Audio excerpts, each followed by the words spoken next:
Hello. Thank you, Professor. Thank you, Dashkarma. My name is Sonam. I used to work with Dashkarma. I'm going to ask a question on artificial intelligence, taking cue from the kind of an evolutionary perspective that you provided.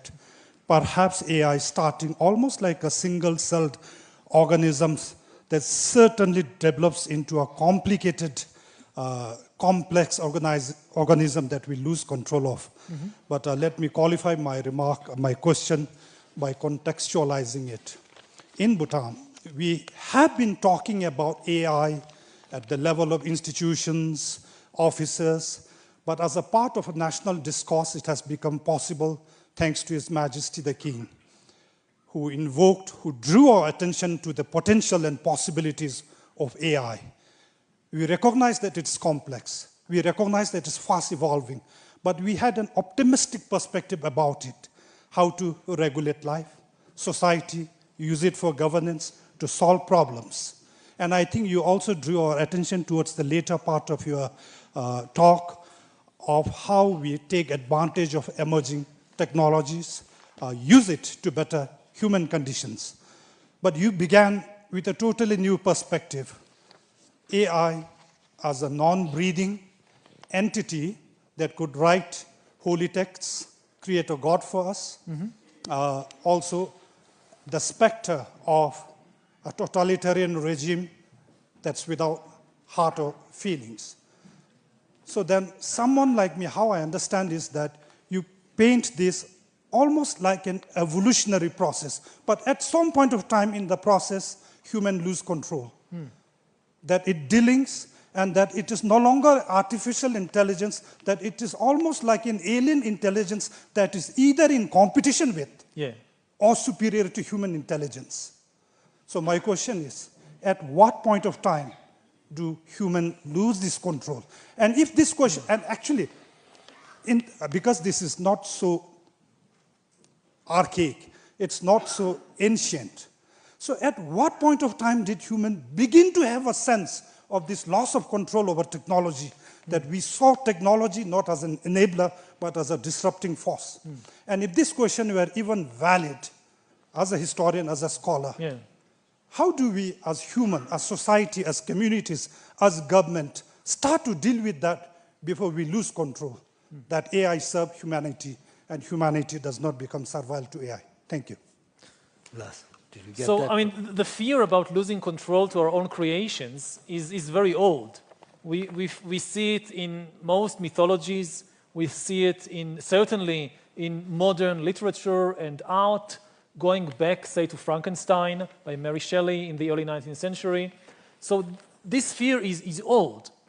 What is new is that AI is the first tool, that the danger there is real, because it's the first tool that can really take power away from us.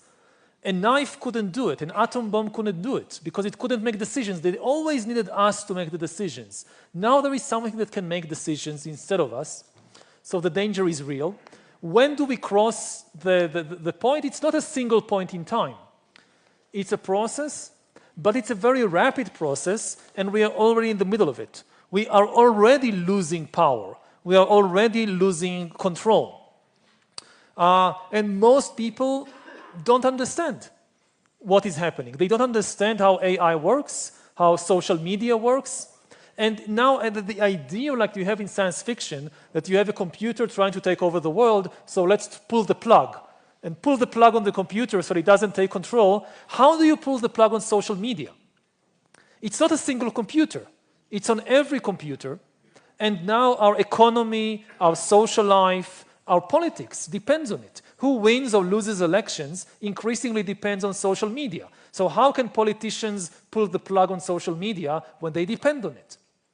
And social media was very primitive AI. There is AI in social media. In social media, the content is produced by human beings. AI, very primitive AI, is used only in order to curate the content, to decide what to show each person. Like you have a TikTok account, so there is an AI that decides what videos to show you.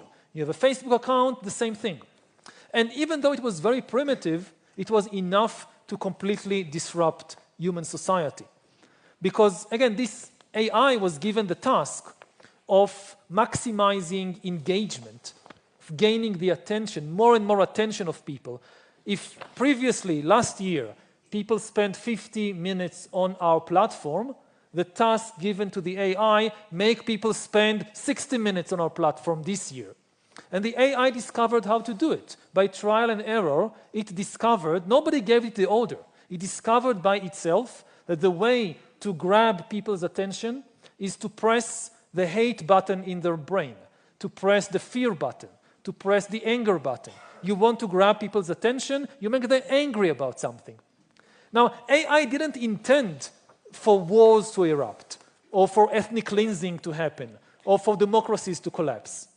It had a very simple goal, just increasing the time you spend on the platform. But this was the byproduct, that by spreading all this hate and fear and anger, the result was political chaos in many places. And this is very primitive AI. And in this sense, we already lost control. That it's not human beings who decided that this will happen. It's an algorithm that unconsciously made this decision. And again, what we are seeing in the last few months and weeks with ChatGPT and GPT-4 and the new generation, it goes much, much further and much more rapidly. It's not too late. We still have agency, we still have power.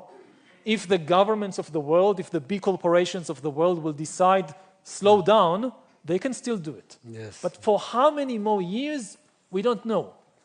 The next elections in the US, for instance, in November 2024, is likely to be run to a large extent by AI. That the AI will even produce, again, the political speeches, the propaganda in the networks will no longer be produced by human beings, but by AI.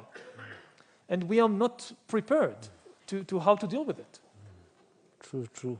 I think there must be some linkage to the bottom line in terms of the rationalizing the algorithm is doing to press all the right buttons for all the wrong reasons. Again, the bottom line, it was human beings gave the initial task. Yes. Human beings told the algorithm, increase the time people spend on our platform. This was a human command. True, but then the discovery that the way to do it is by spreading, say, videos that create anger and hatred. This was a discovery of AI.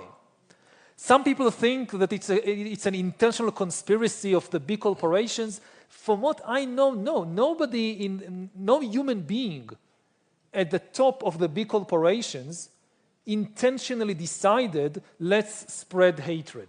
Let's bring down democracies. Let's create wars. There was no human decision. It was an AI decision. Yeah.